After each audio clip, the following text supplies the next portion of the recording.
Hey everyone, hopefully you're having a good day. My name's Andy. My channel's Finding Value. Today we're going to do our daily technical analysis update of commodities. We'll go in there and I'll give you my financial opinion. Dollar, 10-year, 30-year yields, work our way down with my opinions interjected in there. So let's dive in. We'll start with the dollar and work our way down. So we've got the DXY here. This is the dollar index, relative strength indicator is what I call it. We've had a ferocious move up. We've bounced our head on that resistance line coming from way back through here, hit multiple times, and we're hitting our head on it. We've got a little bit of a selling pressure move off that resistance level. We've got today a little bit of buying pressure, but this is just more or less an inverted bloody nose. A bloody nose is a large green candlestick with a down red day. This is a large red candlestick with a small up day. I don't know if we can make a name for it. Maybe we'll call it the pitching wedge or something where you're going to hit a golf ball or something like that. So I still think the dollar will head lower in the short term, and the selling pressure is greater than the buying pressure is what we're seeing at this moment. Doesn't mean that can change. We could also come back and do kind of a double top, which is pretty common. The 10-year yield is getting some juice in it today. We've gone up. It's a bullish piercing. So basically, we're fighting back and forth between buyers and sellers at this yield area. Remember, yields determine pricing of everything. Higher yields usually put a headwind to stocks and bonds.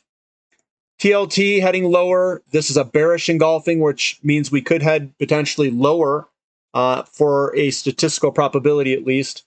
So that's bond prices. Yields higher, prices lower, and the prices are heading lower here. TYX, which is the 30, it's almost a bullish engulfing. It's a bullish piercing. That usually indicates that we could head higher. Here's a bullish piercing, which means we could head higher, which we did. And then you can see them all throughout here, which indicate that we could be moving on up.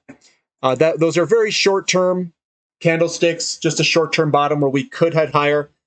The length of that move, we don't necessarily know. I'm not saying that this is just going to rocket higher. It just says usually, statistically, on a short-term basis that we could be heading higher. TYX to TNX, it is moving on up a little bit. Basically sideways. When this moves higher, usually that is correlated with gold, silver, and those assets.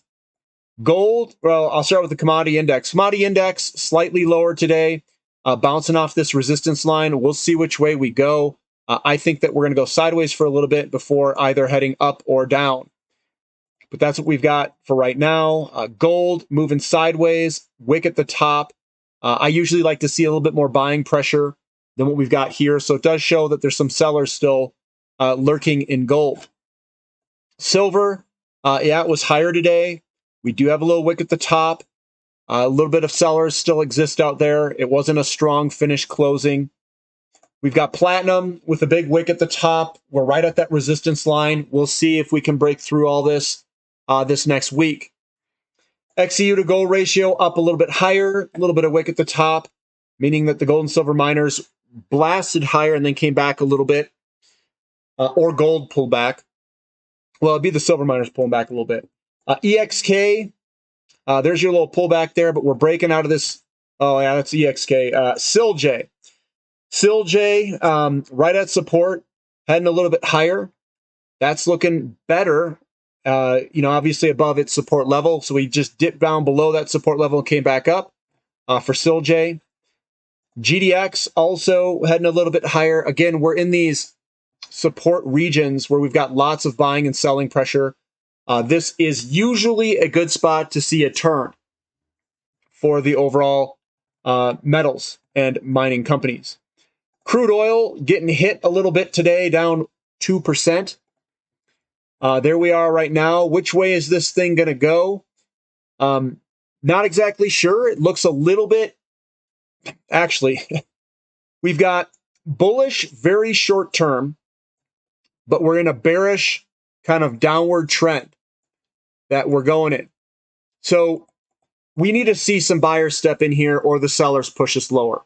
we're really waiting for a signal here for crude oil.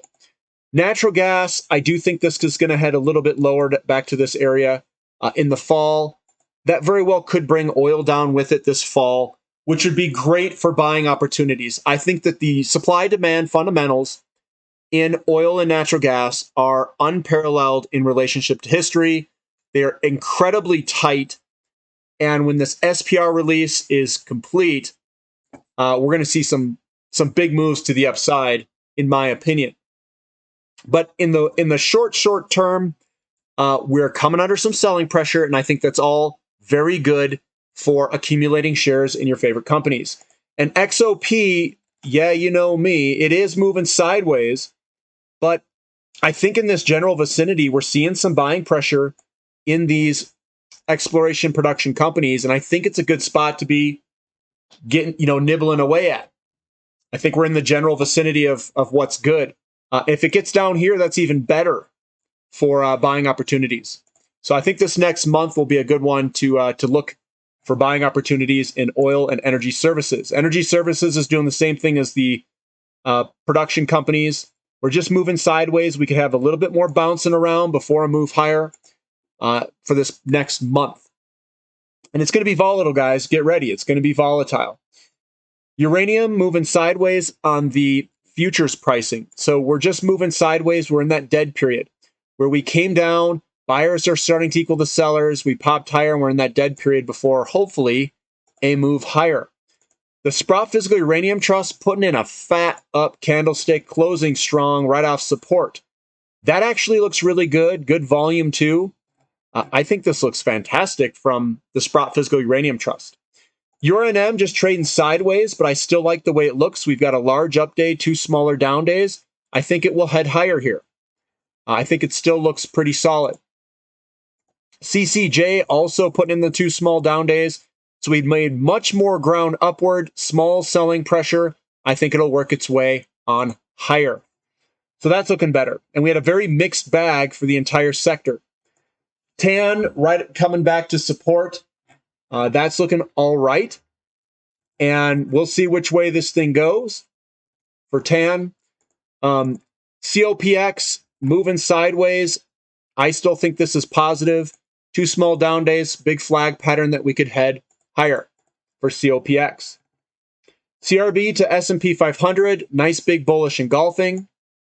That usually resolves itself to the upside. Big picture view. Commodities look like they want to go higher.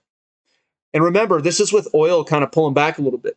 So commodities are looking really good and are going to outperform the S&P 500. S&P 500 on down days means that commodities will be down less. Up days, way up more. That's what I'm looking for. REMX moving sideways on the dailies. We're moving sideways on the dailies. The weeklies, a little bit more bearish perspective. And same with the bigger term, a little bit more bearish looking on the longer term. But we're still at this support level. We'll see if it holds. Lithium, a little bit more bearish here on the monthlies. The dailies selling off a little bit. Doesn't look horrible. But we're probably coming back to the support level about $63, $64. Looking at the S&P 500, this looks a little bit more scary, though. We've broken out of this support line. We are heading lower. We've got higher yields, and that headwind is weighing on the S&P 500. So we could see selling pressure ahead of us. It's not like we didn't know this. Like I said, we're going to see a rollover in the stock market, and that we are going to head lower in this over time because of higher interest rates, because of an energy crisis, because of all these things adding up together. The U.S. NASDAQ composite is also heading lower. It is starting to break to the downside of that support level. We could see a fallout in the overall stock market. As expected, I don't really care what this does. I'm not really focused on that. I still think that the opportunities are in energy. And I would be an accumulator in weakness of energy because we have supply deficit problems in energy in general.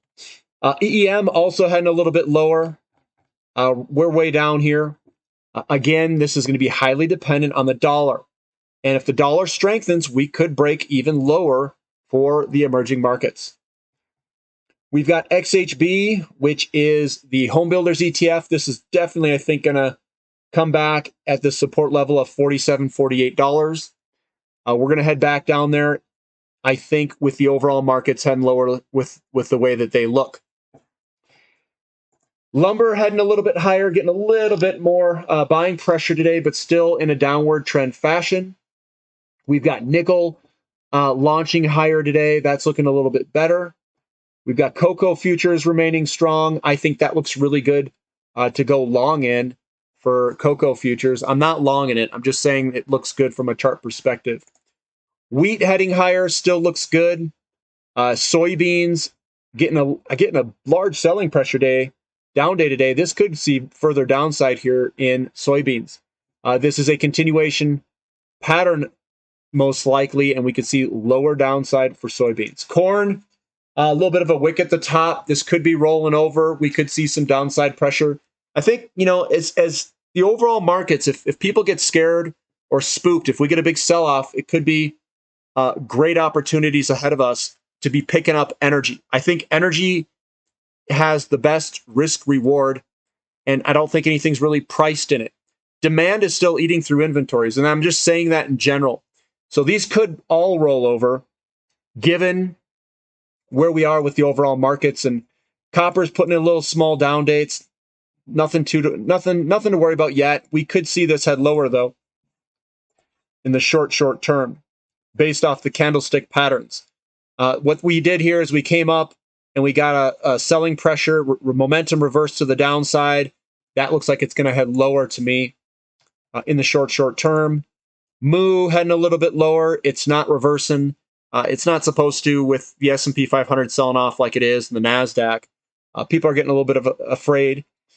I think a little bit of volatility is coming back in, a little bit of fear is coming back into the markets.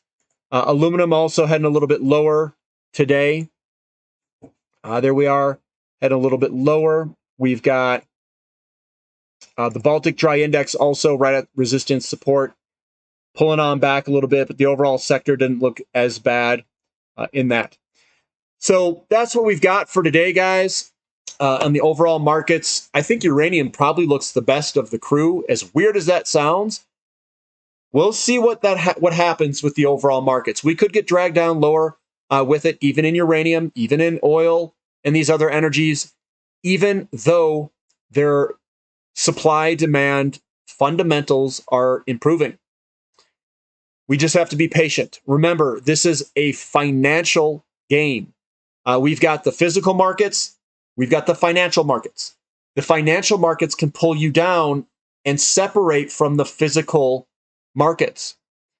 So what I think is happening here is people are getting afraid in the overall markets, S&P 500, the NASDAQ, with higher yields. And to me, it looks like the yields are going to go even higher. So we could see some selling pressure. It could impact the financial markets of commodities. Things could sell off. Doesn't mean that's a bad play. I think looking forward, commodities are bar none the best area to look at by a long shot. And I don't think there's many other plays out there. I think everything funnels to energy.